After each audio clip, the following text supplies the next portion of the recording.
6 Helisar gagal take off. Kapolda Jambi belum bisa dievakuasi. Tim SAR gabungan yang terdiri dari Basarnas, Brimob, TNI, dan Polri telah menemukan Kapolda Jambi Irjen Pol Rusdi Hartono beserta rombongan.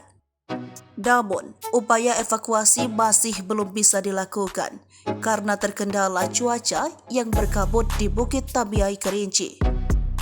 Sebanyak 6 helikopter yang dipersiapkan untuk evakuasi Kapolda Jambi Irjen Pol Rusdi Hartono dan rombongan pun gagal take off. Kabut tebal membuat helikopter penyelamat tak bisa mendekat ke lokasi. Helikopter Polri jenis Super Bell 3001 yang ditumpangi Kapolda Jambi Irjen Pol Rusdi Hartono mendarat darurat di Bukit Tamiai, Kabupaten Kerinci, Minggu 19 Februari 2023 lalu. Sejauh ini baru ada 6 orang tim yang telah sampai ke lokasi rombongan. Tim SAR baru bisa mendistribusikan logistik berupa selimut, makanan, minuman, powerbank, dan minuman yang dilempari dari atas helikopter.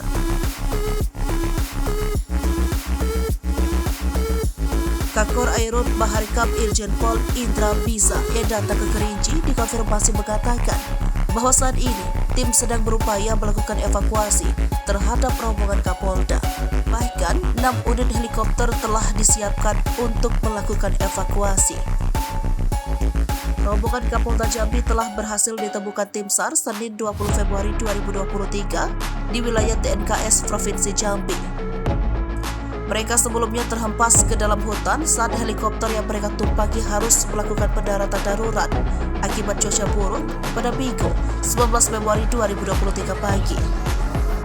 Tim SAR menemukan rombongan pejabat utama Polda Jambi itu 24 jam setelah kejadian. Kondisi para korban penumpang helikopter itu menurut tim yang menemukan semuanya dalam kondisi selamat. Sementara dalam video yang diterima tribunjambi.com, kondisi helikopter yang disebut mendarat darurat itu sudah tak utuh lagi. Badan heli kondisi telah pecah, sementara baling-baling juga telah patah. Terlihat juga kursi penumpang warna biru yang sudah berada di luar helikopter. Sementara sejumlah orang yang ada di sana dalam kondisi yang lemas. Bahkan ada wajahnya dalam kondisi berdarah. Mereka baring di atas belukar di dalam hutan yang sangat lebat. Kondisi Kapolda Jambi Irjen Pol Rusdi Hartono dikabarkan mengalami cedera serius pada tangan kanan akibat benturan keras ketika helikopter menyentuh tanah. Rencananya setelah berhasil dievakuasi dari kawasan hutan TNKS, semua penumpang dan awak helikopter akan langsung diterbangkan ke Rumah Sakit Bayangkari Jambi.